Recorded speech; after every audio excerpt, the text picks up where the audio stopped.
Jadi setiap sel tuh kalau mereka bisa ngomong ya, kalau si 50 triliun sel ini bisa ngomong, ayo bro, semangat dong, hidup dong.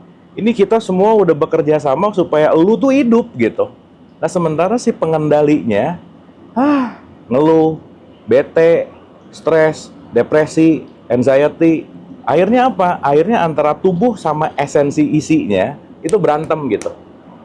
Nah, kalau teman-teman pernah dengar ada kata-kata bahwa, katakanlah gini aja ya, si jiwanya penuh dengan stres, depresi, anxiety, tubuh fisiknya dia pengen hidup, tabrakan nggak? Jadi tiap saat tubuh pengen hidup, ya sorry ya saya to the point aja, jiwanya pengen mati gitu. Jadi si tubuh tuh gimana sih nih bos gua udah siapin alat, gua udah siapin teknologi, gua udah siapin untuk hidup, tapi lu nya nggak semangat gitu. Itu sih teman-teman. Nah jadi ada 2 poin, ya ada 2 poin. Ini sampai sini oke, teman-teman? Jadi once kita sekarang lagi ngeluh, lagi apa, kita tuh ya, nomor satu lagi tabrakan sama siapa, lagi berantem sama siapa, sama tubuh diri sendiri loh. Makanya kalau kita lagi ngerasa down, bete, stres, depresi, anxiety, lagi frekuensi rendah, nomor satu yang paling dirasakan adalah untuk diri sendiri. Jadi teman-teman, pelit, yang rugi siapa? Diri sendiri. Benci sama orang, yang paling rugi siapa? Diri sendiri. Marah sama orang, berlebihan ya, khawatir berlebih. Tidak ada perilaku kita yang sebenar-benarnya merugikan orang lain gitu. Karena kenapa? Yang nomor satu dirugikan setidaknya adalah kita konflik sama diri kita gitu. Itu nomor satu. Sampai sini oke? Clear ya? Jadi kalau ada dengar cintailah dirimu, sesimpel bahwa sinkronkanlah antara jiwamu sama tubuh, seenggaknya nggak berantem gitulah kira-kira. Iya, makanya kenapa perang itu sama diri sendiri terus. Tubuh pengen survive, dia pengen, ya intinya ginilah teman-teman, kebayang nggak ya, misalnya ya, kita punya teman nih, kita semangat banget karena kita ngelihat potensi si teman kita ini hebat misalnya. Kita ngelihat bahwa wah teman kita ini jago ini, hebat ini, hebat. Terus kita ngasih semangat, lu tuh bisa, lu tuh bisa. Tapi si teman ini gua nggak bisa apa-apa, gua nggak ngerti, gitulah. Kesel nggak? Kesel, kenapa? Ya balik lagi dalam konteks ya support sistemnya udah oke, tapi si pengendalinya dia nggak mau berubah gitulah kira-kira. Ya, nah intinya dalam short ini di ini, kapan-kapan ingetin saya lagi untuk bahas ini lebih detail ya, supaya nanti kita ngerti tubuh tuh dari mana sih gitu. Kenapa kita penting banget untuk memahami evolusi? Kenapa kita penting untuk ngerti bahwa pohon itu kakak kita, binatang itu sepupu kita gitu ya. Semua entire keseluruhan semesta ini keluarga besar sebenarnya. Jadi kita tuh sebenarnya keluarga besar kehidupan gitu. Jadi nggak ada dikotomis antara aku dengan pohon, nggak ada dikotomis antara aku dengan air gitu. Kenapa? Karena kita semua tuh satu kesatuan. Kalau nggak ada mereka semua, nggak ada kita gitulah kira-kira. Makanya ekosistem kan. Nah cuman si ekosistem ini bukan kadang-kadang nih, seringnya berubah jadi ekosistem gitulah kira-kira. Nah ada 2 nih teman-teman, ada 2 nih. Kang, emang tubuh kita itu punya banyak ruh? Wah itu nanti nyebrang sih. Kayaknya kita ngomong tubuh dulu ya, ini jangan kemana-mana dulu ya. Ntar kalau loncat ke ruh kemana agak panjang. Jadi gini teman-teman, ada 2 aja ya. Ada 2 hal penting nih ya. Jadi ingat, kalau kita lagi down, tetap sadari bahwa yang akan mensupport kita tuh tubuh kita. Makanya kan orang tuh jarang komunikasi sama tubuh gitu. Ya, orang tuh jarang komunikasi sama tubuhnya, jadi kayak nggak kenal sama tubuhnya. Makanya kalau teman-teman nanti nge-search, ada dalam satu research disebut alienated soul. Jiwa yang nggak betah di rumahnya. Aduh teman-teman, hal yang agak paling sedih dalam hidup ini kalau kita udah mulai nggak betah di rumah, benar nggak? Begitu nggak betah di rumah, gimana coba? Pengennya keluar terus kan? Nah makanya orang yang pengen nyari solusi keluar terus, berarti dia udah nggak betah di dalam gitu. Jadi dia udah mulai nggak nyaman sama dirinya, nggak nyaman sama rumahnya. Gimana kita mau bicara dalam konteks kesadaran gitu ya, kalau kita udah nggak nyaman di rumah sendiri gitu kira-kira. Makanya kalau saya pinjam perspektif dalam tradisi Islam tuh kan ada kata-kata gini, baiti janati, jadikanlah rumahmu itu surga gitu. Artinya apa? Bukan rumah ini sih sebenarnya. Ini nih, si rumah ini jadikanlah surga supaya jiwa kamu betah bersama rumahnya kita kira-kira. Anyway, ya. Jadi kalau ngomongnya agak ke situ kita jadi bahas sufisme rada panjang ceritanya. Nah, jadi ada dua aja teman-teman. Ingat ini baik-baik ya. Saya belajar ini sekitar 6 tahun yang lalu. Rujukan saya ada 3. 7 sih sebenarnya, tapi hari ini 3 aja ya. Rujukan saya ada 3. Nomor 1, itu namanya Joe Dispenza. Yang kedua, namanya Bruce Lipton. Yang ketiga, namanya Greg Braden namanya. Nah, dah. Dari 3 ini, saya ngambil kesimpulan nih. Kesimpulan sederhana. Jadi 3-3-nya mirip gitu. Braden, Lipton, Dispenza. 3-3-nya dia meneliti, yang satu dia bicara tentang epigenetik, nanti epigenetik kita bahas lebih dalam. Jadi yang kedua dia bicara tentang quantum field, yang ketiga dia bicara tentang indigenous. Nah ini panjang lah ya ceritanya gitu. Nah rencananya memang kalau si Letting Go udah tamat bukunya, saya mau pindah ke 3 ini gitu ya, tapi masih panjang lah. Nah singkat cerita teman-teman, ada 2 poin penting nih ya, 2 poin penting. Yang pertama, dari beberapa state tubuh, teman-teman hanya perlu untuk mengingat 2 aja. Jadi saya udah simpulin dari 7 buku, 7 penulis, 14 buku lah ya, ya segituan lah ya. Kesimpulannya cuma ada 2 aja. Ya, kesimpulannya cuma ada 2 aja. Ya. State A sama state B. Jadi ada switch on, ada switch off. Nah, saya mau bilang gini. Jadi dari rangkuman itu semua, tubuh kita cuma ada 2. Aduh, saya pakai bahasa aslinya dulu aja ya. Yang pertama namanya fight or flight. Fight or flight itu adalah berantem atau kabur. Becoming supernatural, ya itu salah satunya. Tapi saya lebih, ya di situ oke, tapi di you are the placebo sih itu yang paling oke. Nah, fight or flight ya, satu ya. Yang kedua namanya repair and growth. Jadi sederhananya fight or flight atau repair dan growth, ada 2. Teman-teman tahu nggak? Tubuh kita punya kecerdasan, ya. Tubuh kita punya kecerdasan untuk memperbaiki dirinya. Tetapi kalau si penggunanya tidak membiarkan tubuh memperbaiki dirinya, maka tubuh dia akan stay, akan diem.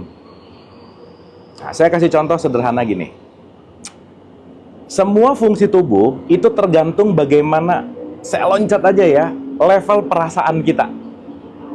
Jadi teman-teman, di tahapan kesehatan tubuh, hal yang paling mendasari sehatnya tubuh adalah perasaan. Berarti kalau perasaan kaitannya kemana? Ke emosi dan kepikiran. Anyway, ini di Letting Go kita udah bahas. Nah sekarang pertanyaannya gini, contoh, saya kasih contoh.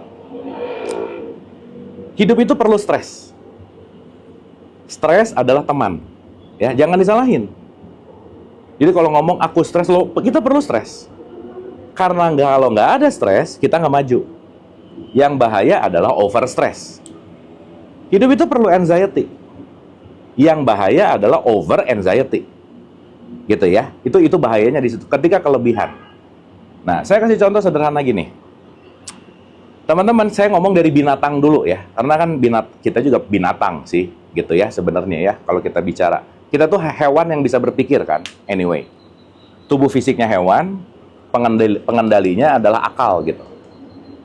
Nah, hewan itu dia melakukan segala sesuatunya based on nature. Ketika si hewan dalam keadaan bahaya, tubuhnya langsung switch ke stres. Maka dia fight or flight. Oke? Makanya kalau kijang lagi mau dikejar sama singa, dia lari. Waktu dia lari, itu fight or flight-nya lagi jalan. Kenapa? Survival mode-nya lagi jalan. Kenapa? Dia mau menyelamatkan dirinya. Nah, andai kata dia kabur dan berhasil, misalnya ya, kabur dari terkaman si singa, dalam hitungan menit, dari stress level, kijang bisa kembali lagi ke netral. Itu yang penting untuk kita pelajari. Nah, manusia itu nggak gitu. Begitu dia masuk ke level stres, balik ke tengahnya, itu lama biasanya. Kenapa? Karena ada memori, Karena ada habits, akhirnya apa? Kebanyakan orang hari ini hidup dalam stres gitu. Padahal stres itu penting. Makanya teman-teman, kalau teman-teman lagi dalam keadaan frekuensi rendah ya, shame, guilt, apati, apa semua aliran darah itu kumpulnya dalam tanda petik ya, ke tangan sama ke kaki. Maka kalau lagi fight or flight, bawaannya pengen mukul atau pengen kabur. Selesai. Pengen mukul atau pengen kabur. Gitu aja udah. Karena kenapa? Semua powernya ada di tangan kita dan ada di kaki kita gitu. Makanya kenapa disebut fight or flight. Nah, teman-teman, kalau kita lagi ada di fight or flight, berarti apa yang kejadian? Tubuh kita lagi tidak self and repair, lagi tidak bertumbuh. Kenapa? Karena tubuh tahu, si tubuh tuh ngerti, oke, ini bos gua lagi stres nih, gua harus bikin pertahanan supaya tetap aman. Makanya concernnya adalah kalau nggak gua ngelawan, gua kabur. Itu kalau kejadiannya sebentar, aman. Tapi kebayang nggak? Karena itu masuk ke memori kita, dan kita calling ulang-ulang, kita calling lagi ulang-ulang, makanya kan kalian masalah 5 tahun yang lalu masih pusing hari ini. Urusan mantan yang kemarin masih ribet hari ini. Urusan semua yang 3-4 tahun lalu masih ribet hari ini. Kebayang nggak? Recalling kepada fight or flight-nya, tiap hari dipencet terus tombolnya. Fight or flight, fight or flight, fight or flight. Artinya apa? Si darahnya banyak ke tangan, ke kaki, ke tangan, ke kaki, tubuh jadi nggak bertumbuh gitu. Apa yang terjadi? Yaitu tadi, marah 5 menit, sistem imun tubuh mati 6 jam. Ketika sistem tubuh mati 6 jam, apa yang terjadi? Tubuh kita, nomor 1, metabolismenya turun. Dan yang nomor 1 yang paling menyerang adalah ke jantung. Kenapa? Nanti kaitannya ke nafas. Maka dalam keadaan sangat bahagia dan dalam keadaan sangat sedih, itu dua-duanya sama. Makanya teman-teman, happy jangan happy banget, sedih jangan sedih banget, biasa aja. Kenapa? Happy banget juga bahagia, happy banget juga bahaya, sedih banget juga bahaya. Kenapa? Karena itu akan masuk ke dalam konteks yang namanya si tubuh kita gitu.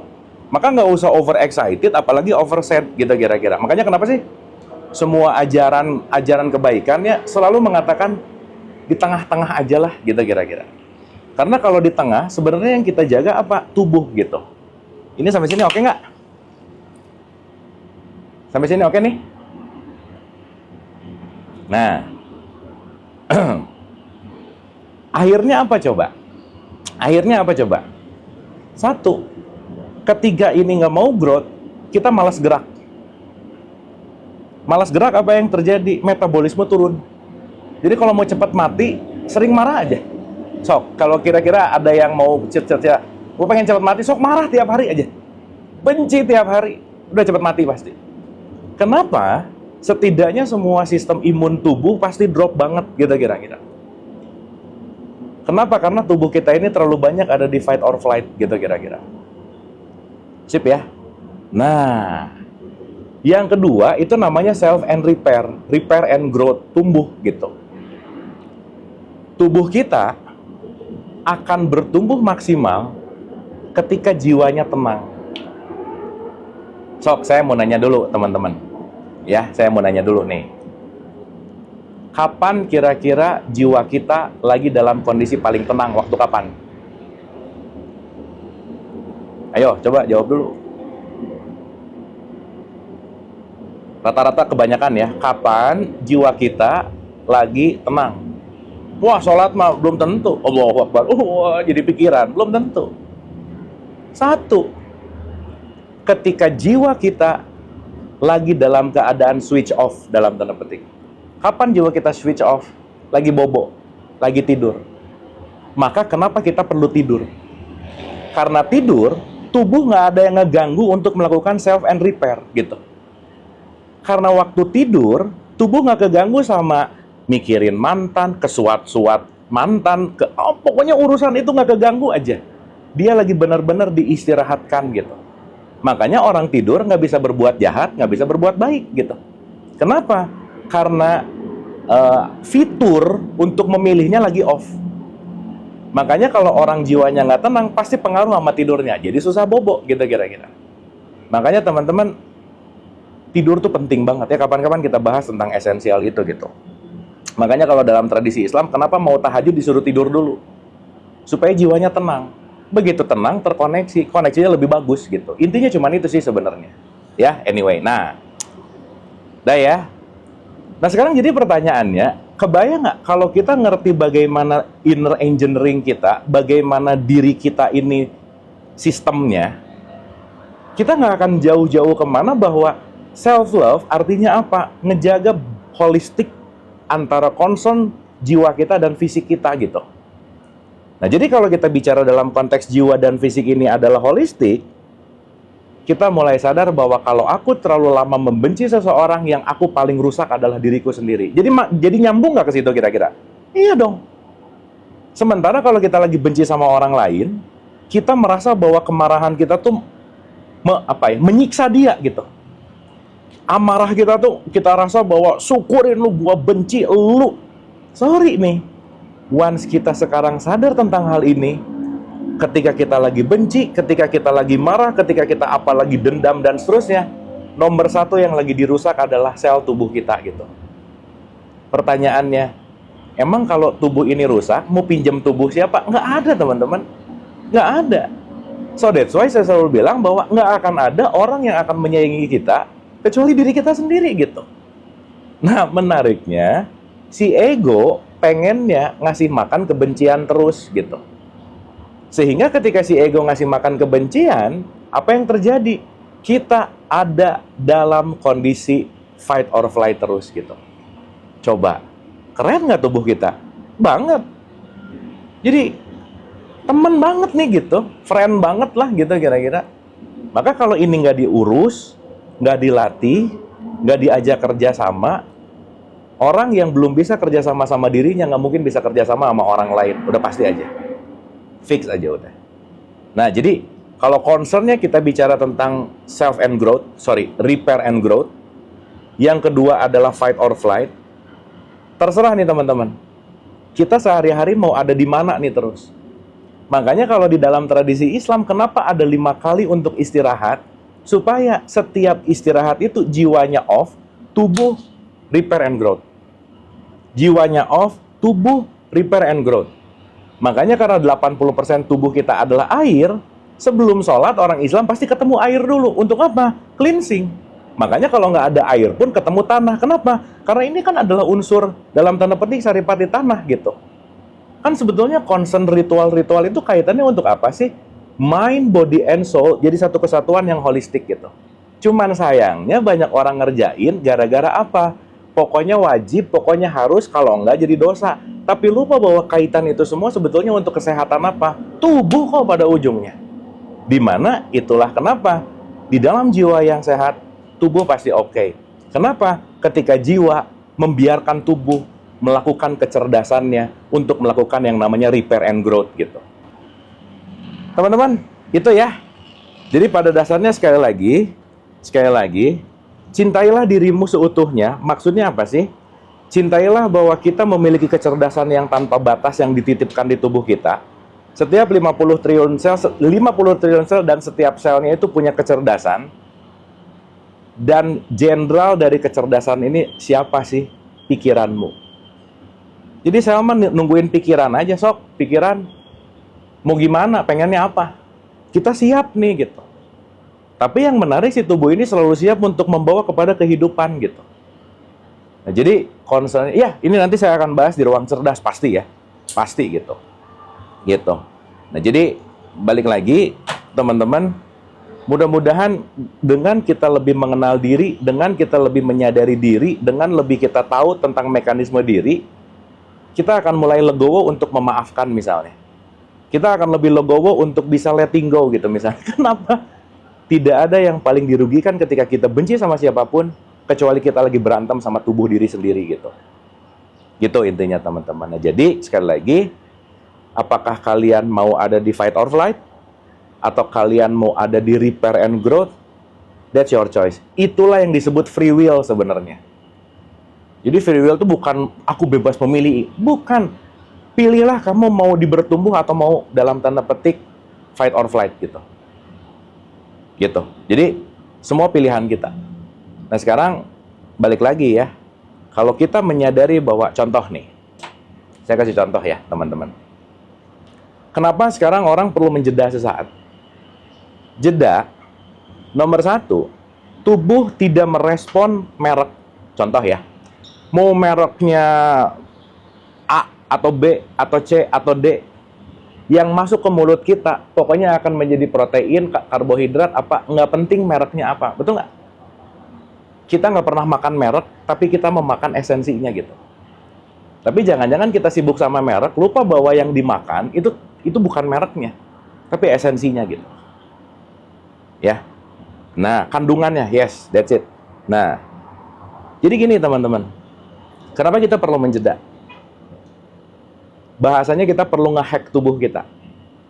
Tubuh nomor satu ya, sangat aware kepada sistem pernapasan. Sangat aware kepada sistem pernapasan. Jadi skema tubuh dia ngebaca napas dulu seseorang. Begitu napasnya, dia langsung otomatis pindah ke fight or flight.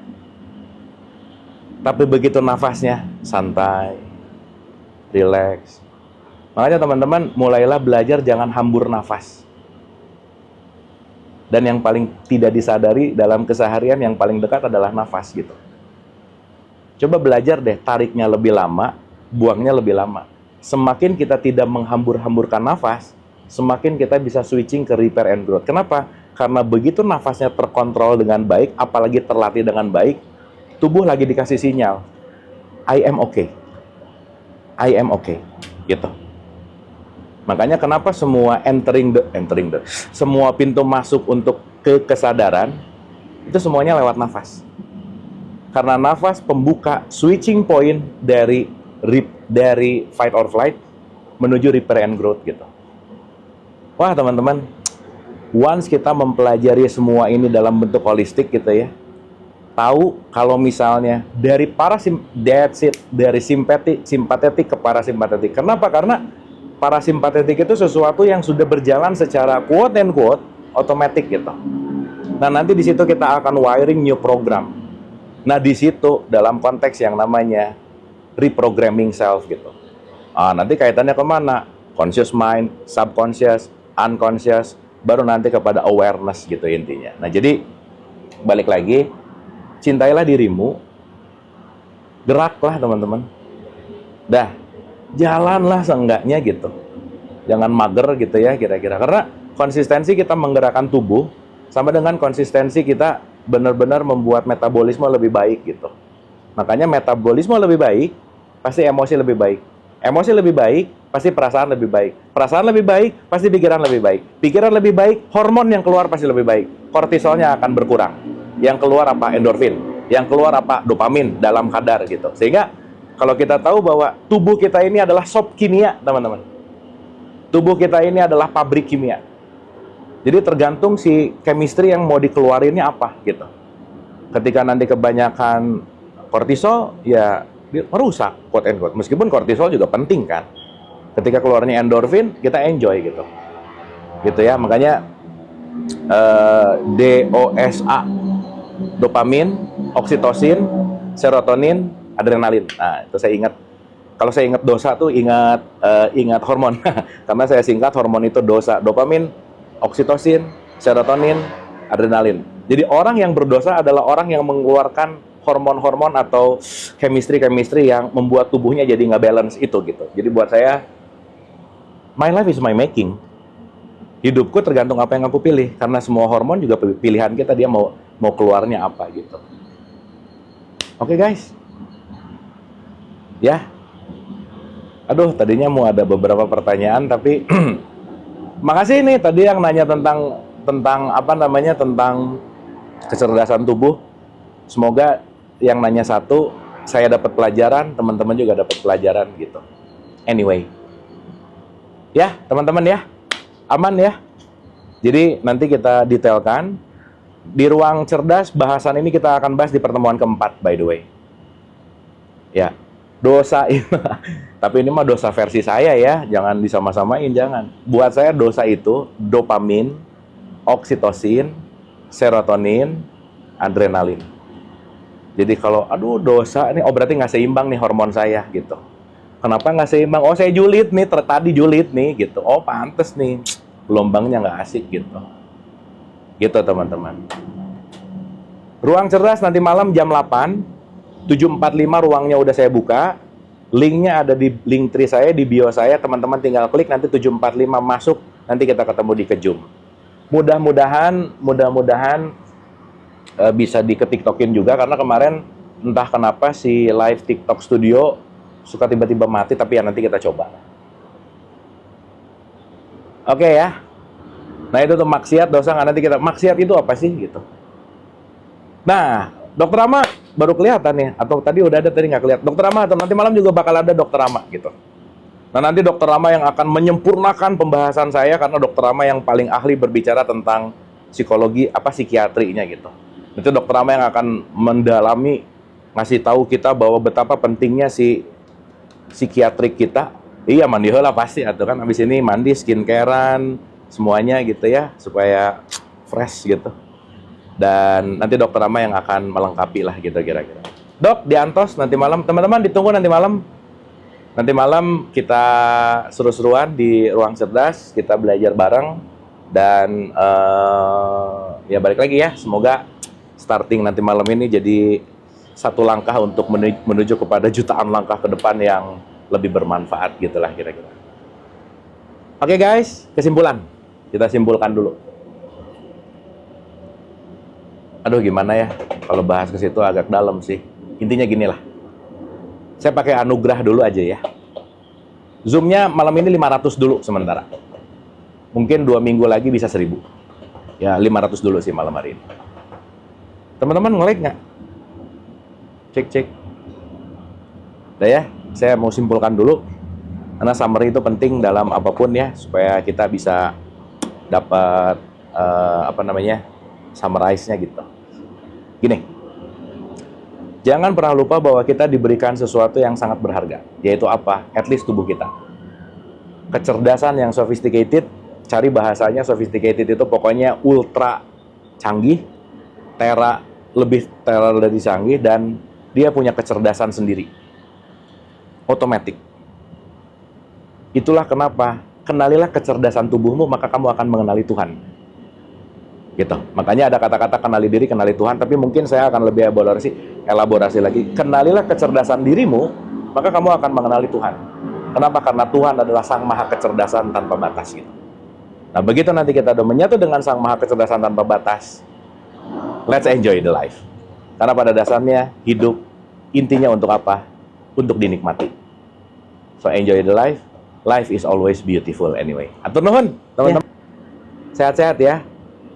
Sampai ketemu nanti jam 10, nanti jam 2 kalau boleh. Tapi yang jelas nanti malam jam 8 gitu. Ya, jangan lupa cintai dirimu. Karena nggak akan ada yang mencintaimu kecuali dirimu. Nah, apalagi mantan ya, udah mantan lupain aja ya. Nah. Dan yang terakhir yang paling penting adalah hidup jomblo. Dadah.